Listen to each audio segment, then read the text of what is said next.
Esta reunión está siendo grabada y después subida a YouTube, como saben. Así les compartimos el enlace y tienen a disposición la clase para verla cuando quieran. Buena, ¿qué se hacía? Bueno, nosotros estuvimos viendo en las clases anteriores cómo había sido la llegada del hombre europeo a América, ¿no es cierto? Estuvimos viendo en particular a los españoles, pero dijimos que había otras potencias que en ese momento estaban queriendo encontrar nuevas rutas, por ejemplo, Portugal, ¿sí?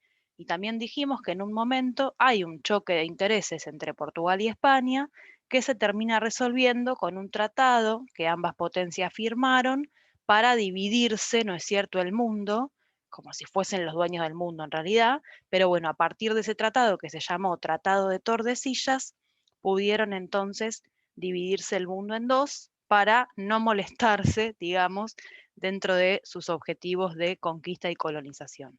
¿Sí? Esto lo habíamos, bueno, dijimos que los ciclos de conquista española, porque nosotros nos vamos a concentrar en España, ¿sí? Porque justamente fue la potencia que conquistó toda Latinoamérica, conquistó, diezmó a la población. Bueno, después nosotros nos vamos a focalizar en eso. Dijimos que lo dividíamos en tres partes, en tres ciclos. La conquista y la colonización del Caribe, que es la primera parte, que es la parte de las Antillas, mayores y menores, ¿sí? La segunda etapa, que es la conquista de los territorios que pertenecían a las grandes civilizaciones, ¿sí? A los mayas, los incas, los aztecas. Ojo que acá pusimos conquista, no pusimos colonización, porque la colonización va a ser posterior. Y lo mismo va a pasar en la tercera etapa, donde primero se conquista y luego se procede a la colonización. Y la tercera etapa corresponde a lugares considerados secundarios, ¿sí? Esos lugares que a simple vista, digamos, no tenían nada que ofrecer en el sentido de los objetivos de la conquista de los españoles. El mayor objetivo, habíamos dicho, de la conquista era recolectar metales preciosos, oro y plata, sobre todo, para poder efectuar los comercios, pero también especias, ¿no es cierto?, para poder no solo condimentar las comidas, sino también poder conservarlas. Recordemos que en esa época no había electricidad y de verdad que era muy difícil conservar la comida, por eso las especies en ese momento histórico, bueno, tenían un rol fundamental, ¿no es cierto?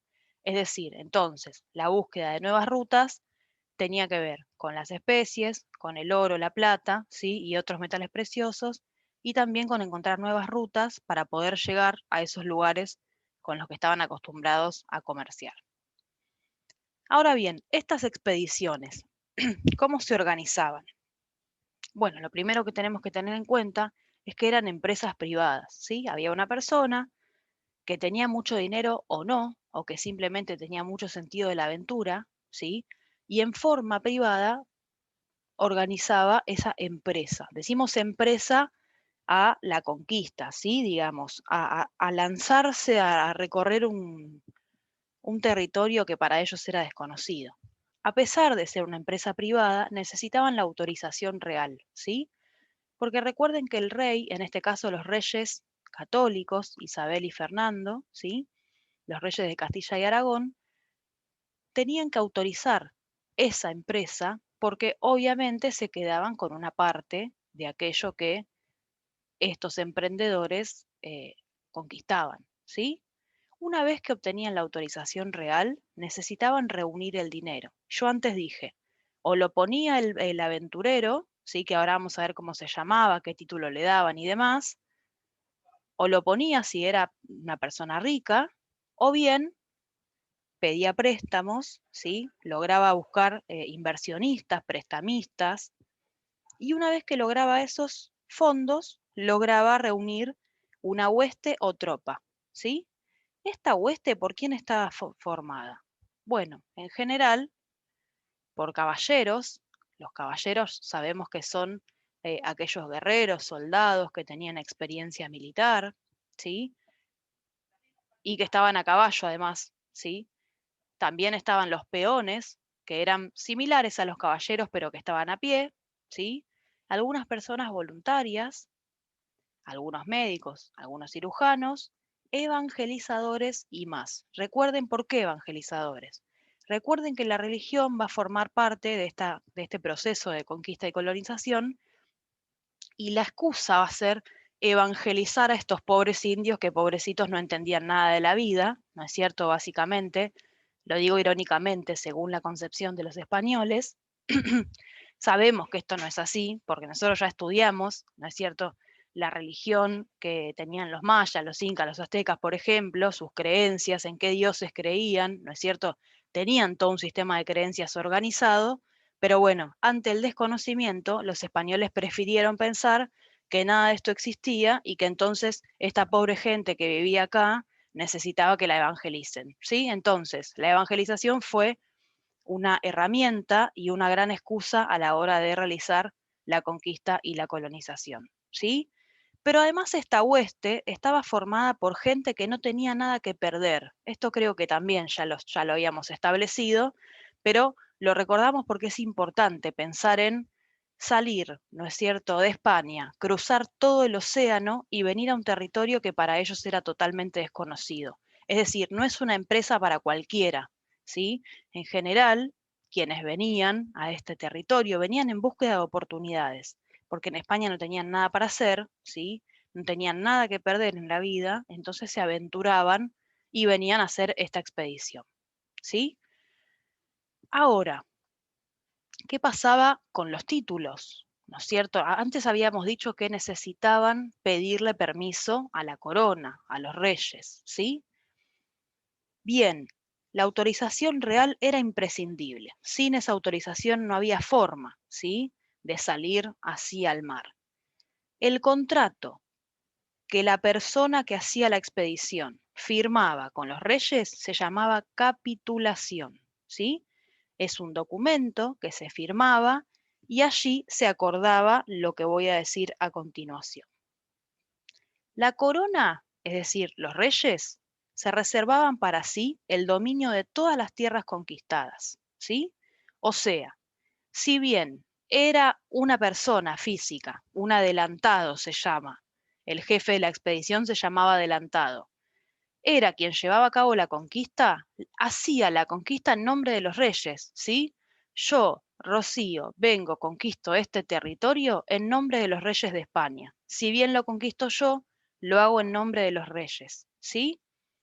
Pero además, la corona o los reyes van a tener como resultado un quinto de las riquezas halladas, ¿sí? O sea, yo encuentro todo este oro, bueno, la quinta parte va a ser para la corona española, que fue la que me autorizó a hacer esta expedición y este viaje, ¿sí? Además de ser adelantado, el jefe de la expedición era nombrado gobernador y capitán general de los territorios conquistados, ¿sí? Y esto es muy importante. ¿Por qué? Porque este adelantado, gracias a ese título, lograba ser parte de la nobleza, ¿sí? Y ojo con esto, porque puede prestar a confusión. Nosotros vimos que a partir del siglo XV, en función de la crisis del siglo XIV, el feudalismo se había terminado, ¿sí? El feudalismo era aquel régimen que contaba con la nobleza como clase, como estamento, como parte de la sociedad dominante, ¿sí? Y que eran títulos que se heredaban de generación en generación, ¿sí? Por ejemplo, el título de conde, el título de duque, ¿sí? Y otros se heredaban de generación en generación, es decir, que la persona no hacía ningún esfuerzo por tener ese título y era el sector social que dominaba la sociedad, ¿sí? A pesar de que el feudalismo había terminado hacía un siglo, casi 2 siglos, ¿sí? Porque estamos hablando de 1492, siglo XVI, ¿sí? A pesar de esto, la nobleza todavía tenía un peso importantísimo en la sociedad española. Entonces, no era poco, sin haber tenido la herencia de un título nobiliario, poder llegar a pertenecer a la nobleza. ¿Se entiende? Entonces, al ser gobernador y capitán general de las tierras conquistadas, esa persona se convertía en noble. O sea, imagínense la importancia que va a tener ese cargo, ¿sí? En esa persona que no había podido acceder de otra manera porque no tenía familia noble, ¿sí? No venía de familia noble. Era como si, gracias a su aventura, podríamos decir, podía formar parte entonces de la nobleza, ¿sí? Y acá yo les pegué este extracto de Ruggiero Romano, que es un autor que se lee siempre en el profesorado cuando hablamos de estos temas, y dice así: en España existía un importante número de hombres disponibles para aceptar cualquier aventura, listos para aceptar cualquier horizonte geográfico, sobre todo porque el horizonte español se les presentaba limitado y oscuro. ¿Sí? Como decía, no tenían nada que perder. Todo se había dado para la extraordinaria aventura hispánica, la experiencia militar renovada por la conquista de Granada, la progresiva afirmación. Me perdí, perdón. La progresiva afirmación de una escuela cartográfica, la creación de ese formidable instrumento que fue la carabela. Agréguese a ello una demografía que comienza a dar signos positivos, una sociedad que no garantiza un porvenir a todos sus hijos. Los más decididos tomarán el camino de la aventura. Llevarán consigo valores, criterios, principios de su sociedad de origen. ¿Qué quiere decir esto? La población crecía, ¿sí? No había oportunidades para toda la población. Por eso decía, venían a América quienes no tenían absolutamente nada que perder, ¿sí? Entonces, durante la primera etapa, nosotros sí pusimos conquista y colonización. ¿Qué es lo que venían a buscar? Cuando llegaron al Caribe, la conquista y la colonización del Caribe, que se produjo entre 1492 y 1520, básicamente vinieron y destruyeron todo. Si nosotros comparásemos el modo de conquista y colonización que tuvieron los españoles en América Central y el modo de conquista y colonización que tuvieron, por ejemplo, los ingleses en América del Norte, los ingleses o los franceses, ¿sí? Vamos a ver que son completamente diferentes. ¿Por qué? Porque los españoles tuvieron una actitud extractivista únicamente, pero además destructiva, ¿sí? Extractivista respecto de los recursos, de los metales preciosos en este caso. Le puse el bichito del Señor de los Anillos, no me acuerdo cómo se llama, pero se acuerdan que en la peli, no sé si la vieron, es vieja ya, pero está obsesionado con el anillo y todo el tiempo dice mi precioso, mi precioso. Bueno, me pareció gracioso para pensar, ¿no es cierto?, para imaginarnos qué cara habían puesto los españoles cuando se encontraron con que en los valles de los ríos había disponibles pepitas de oro, por ejemplo, ¿sí? Bueno, básicamente los españoles, cuando llegaron y vieron que el oro estaba disponible simplemente en el Valle de los Ríos y que se podía extraer, pero que no era un trabajo fácil, ¿sí? ¿Qué hicieron? Empezaron a exigir a los pueblos que habitaban en esa zona que estos pueblos realicen ese trabajo, ¿sí? Y debido a estas brutales exigencias y los malos tratos que recibían estas personas, los aborígenes se terminaron sublevando. Adivinen España cómo reaccionó. Los capturaron, a los insurgentes, a los que se habían rebelado, y los esclavizaron. Así, reaccionaron así. Pero los conflictos, por supuesto, continuaron, ¿sí? Porque cada vez eran más los pueblos originarios que se rebelaban ante estos abusos. En el 1500, los reyes católicos decidieron declarar a los aborígenes vasallos libres, ¿sí? O sea, los hicieron ciudadanos de España, podríamos decir, pero libres, ¿sí? Es decir, no se podían esclavizar. Pero de manera contradictoria permitieron que se continuara esclavizando a aquellos que se oponían a la ocupación. Esta medida fue interpretada de manera muy arbitraria por los conquistadores y no resolvió las sublevaciones ni los malos tratos cometidos por los españoles, ¿sí? Luego establecieron el sistema de encomiendas. Este sistema se basa en que el encomendero, que era un español, ¿sí?, iba a proteger un grupo de indios, mal llamados, ¿no es cierto?, mal llamados indios, y además de protegerlos, esos indios que pertenecían a ese grupo, de ese encomendero en particular, tenían que trabajar para ese encomendero, ¿sí?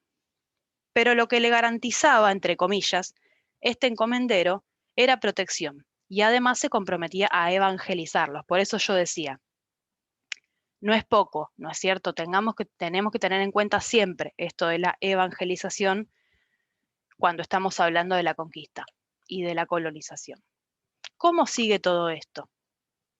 Bueno, la iglesia, a ver, cuando pensamos en la iglesia como institución, tenemos que poder problematizar a la iglesia, ¿sí? No podemos ni meter a todos dentro de una misma bolsa, ni decir que la iglesia es toda una porquería, ¿sí? Porque no es así, ni tampoco decir que son todos unos santos, ¿sí? La iglesia como institución está conformada por personas y como en todos lados, hay personas que obran bien y hay personas que no, ¿ok? Dentro de todo estos, dentro de todo este sector eclesiástico de la iglesia, hubo personas que denunciaron, ¿sí? La forma de trato de los conquistadores hacia los indios, o mejor dicho, hacia los pueblos originarios, ¿sí? Las condiciones de vida de los aborígenes no mejoraron con las encomiendas. Se incrementaron los fallecimientos por las largas jornadas laborales y la descomposición de las redes de solidaridad que afectaron negativamente su modo de vida. ¿Sí? Durante la primera mitad del siglo XVI se debatió si España tenía derecho a imponer su fuerza sobre una sociedad tan distinta, que además tenía una organización política diferente. El Papa había bendecido la conquista, con la condición principal de que los reyes católicos evangelizaran a los indígenas. En 1512, escuchen, el padre dominico Antonio de Montesinos denunció que los conquistadores cometían graves abusos contra los aborígenes y no cumplían el deber de evangelizarlos. Su acusación motivó a que los reyes católicos intercedieran para paliar las consecuencias de tanta violencia, pero sin que se redujeran, obviamente, los beneficios económicos. Entonces consultaron a diversos teólogos. Los teólogos son los que estudian, ¿sí?, las religiones y los dioses, y luego de varias reuniones resolvieron que el trabajo obligatorio para los indígenas era justo y necesario, pero que sí se debía evitar su aniquilamiento y estimular sobre su evangelización. O sea, se hicieron los buenos, en definitiva, y se pusieron a pensar en si estaba bien o no que los indígenas trabajen para ellos. ¿Qué conclusión sacaron? Que estaba bien que trabajen, pero ojo, no los aniquilemos, ¿no es cierto? ¿Por qué? Porque si los aniquilamos, nos vamos a quedar sin mano de obra y ¿quién va a extraer todos los metales preciosos que nosotros necesitamos para llevárnoslo? Si miramos la fotito que yo puse acá, vemos la hueste española, justamente esto es camino a Tenochtitlán, ¿sí? Las huestes de Cortés, que fue el conquistador de lo que hoy es México, y acá vemos cómo estas personas, componentes de los pueblos originarios, llevaban toda la carga, ¿no es cierto? Caminando además mientras estos iban a caballo. Entonces, en 1531, el fraile Bartolomé de las Casas se plegó a estas objeciones en contra del maltrato, o sea, se sumó a estas objeciones de Antonio de Montesinos y realizó un informe a los asesores del rey que alertaba sobre su condenación eterna si mantenían la política de exterminio hacia las poblaciones nativas, ¿sí? A partir de esas denuncias, se elaboró un documento que se llamó requerimiento. En el requerimiento se autorizaba a la corona a ocupar las tierras americanas y a convertir a sus pobladores en súbditos, ¿sí? O sea, eran súbditos de la corona. De esta manera, los indígenas aceptaban que sus tierras fueran incorporadas a las posesiones del monarca, o sea, que fueran parte del Imperio Español, y que se impartiera el catolicismo. Si los indígenas, me río porque es de verdad que es irónico, si los indígenas no aceptaban, bueno, se daba paso a lo que se llamó guerra justa, y entonces se imponía todo por la fuerza. Y lo más irónico de esta situación es que este documento se leía en español, ¿sí? Obviamente, la mayor parte de las veces no había un intérprete que les diga a los indios de qué se trataba este documento. Por eso me río, porque parece joda, pero no fue joda, fue verdad. Las leyes nuevas también fueron otro conjunto normativo que obligaba a los encomenderos a que, bueno, bajen un poco los cambios, ¿no? Que puedan otorgarles días festivos, días de descanso, buen trato, remuneración económica por su trabajo. Así todo, básicamente la población de América Central o América del Caribe fue exterminada en muy pocos años, ¿sí? En lo que duró esa etapa de conquista y colonización. Esto no terminó allí. no terminó allí. Se siguió discutiendo, todo esto de a mediados del siglo XVI y este señor Bartolomé de las Casas que se había plegado a la discusión que había llevado a cabo Montesinos, y se empezaron a pelear entre ellos, entre Bartolomé de las Casas y Juan Ginés de Sepúlveda. Yo les puse como que se iban a agarrar a la piña, pero no, fue una discusión filosófica, ¿sí? No es que se fueron a las manos, pero sí cada uno pudo establecer lo que cada uno pensó. Yo mucho de esto no voy a hablar porque la actividad que les voy a mandar hoy tiene que ver con esto, pero básicamente Sepúlveda defendió la conquista y la colonización, ¿sí? Y Bartolomé de las Casas se puso un poco más en favor de los pueblos originarios. Pero esto después ustedes lo van a leer, yo no quiero extenderme porque después me lo van a contar en la actividad, ¿sí? ¿Se entiende hasta acá? Sí, profe. Ese Agustín con esos comentarios me mata. Me mata. Nariz afilada versus el frentudo. Bueno, Agus, mira, si a vos te sirve para acordarte, todo es válido. Está bien, Ay, está muy bien, me muero. está muy bien. Bueno, nosotros vamos a hablar, ¿se acuerdan que esto nosotros ya lo habíamos planteado? Pero en el marco de la explicación de la profesora y que vamos a ver, empezar a ver lo que son los recursos naturales, está bueno refrescar. ¿Alguno se acuerda algo de este cuadro? Clases atrás, hablamos de esto de cómo se maneja la naturaleza, cómo va interactuando con las distintas sociedades y va cambiando este vínculo que hay entre ambos. Bueno, perdón que tengo ahí una fonía. Bien, fíjense en que en el cuadro, como nosotros ya lo vimos anteriormente, plantea que va a haber un vínculo dinámico entre lo que es lo natural y lo social, o sea, lo que viene por sí solo en la naturaleza y va a depender de la sociedad que viva en ese momento, ¿sí? Entonces, podemos decir que esta relación no es algo estático, sino que va a ir cambiando a través del tiempo y a través de las transformaciones sociales. Eso quiere decir que no va a ser lo mismo el uso y utilización de los recursos o de la naturaleza cuando habitaban solamente los pueblos originarios o las grandes civilizaciones, que el manejo que se le va a dar a partir de la colonización y conquista europea. ¿Sí? Esto lo podemos dividir en dos periodos. Si hablamos del primer periodo, que sería América de los pueblos originarios, vamos a decir que consideraban a la naturaleza como un todo, como algo individuable. No estaba dividido lo que era la naturaleza de lo que era la sociedad, sino que ellos como personas físicas se consideraban parte de la naturaleza. Y lo que generaba esta relación era que iban a utilizar esa naturaleza como algo comunitario, ¿sí? No iba a existir la propiedad privada, iban a afirmar la visión de un bien común que iba a ser respetado y cuidado por todos, porque era como, la naturaleza iba a ser como uno más de ellos, como para decirlo, para que se entienda mejor. Ahora, si nos adelantamos un poco en la historia y vamos a la etapa de la conquista, las colonias y todo esto que estuvo hablando Rocío, bueno, las personas van a ser diferentes, ¿sí? Van a ser diferentes. Y el modo de utilización de los recursos va también a ser diferente. ¿Por qué hago hincapié primero en esta parte y después la próxima clase hablar de cuáles son los recursos, cómo se forman esos recursos, cuáles son los que vienen directamente de la naturaleza?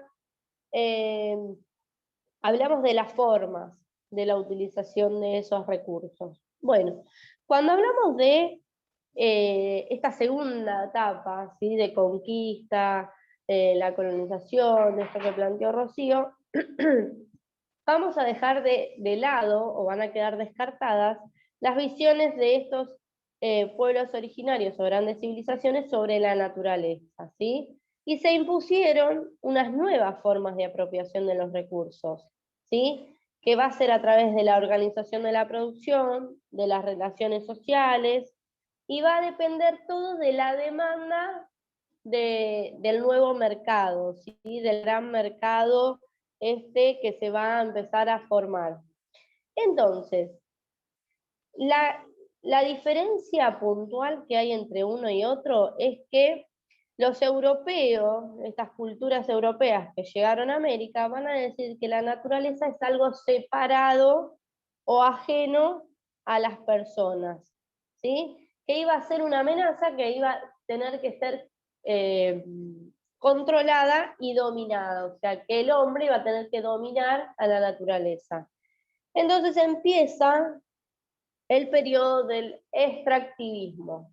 El extractivismo, los europeos van a empezar a generar esto que es extraigo sin pensar en los ciclos ecológicos y se va a empezar como, más allá de que en este momento por ahí no se agotaban, hay ciertos minerales o ciertas cosas que necesitan un tiempo determinado para regenerarse y ellos no van a tener en cuenta ese proceso, ¿sí? Entonces ellos lo único que les va a interesar es la extracción, puede ser del mineral, puede ser de la actividad forestal, de la agricultura, de ciertos cultivos.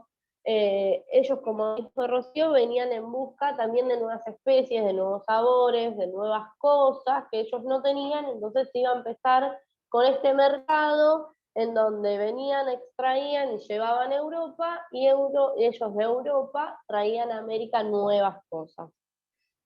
Esto es como para hacer un panorama de lo que viene. ¿Por qué? Porque acá va a depender de la utilización de los recursos o de la forma en que utilicemos los recursos, es la continuidad de ese recurso o el agotamiento. Por eso en la próxima clase vamos a ver los distintos tipos de recursos que fueron utilizando y cuáles, cómo se formaron esos recursos y cuáles son los que hoy mantenemos y cuáles son los que necesitan un tiempo más extenso para su regeneración. ¿Sí? Es el pie inicial porque yo después les voy a mandar un estudio de caso acerca de una de las minas que actualmente está y que fue una de las fuentes de explotación en aquel momento, que es el Cerro Rico de Potosí, ¿sí? Por eso les quise dar este pie para que la semana que viene podemos diferenciar lo que es un elemento natural de un recurso natural, cuáles son los tiempos de los recursos naturales y cuáles son las formas de extracción de esos recursos. ¿Sí? ¿Se entiende?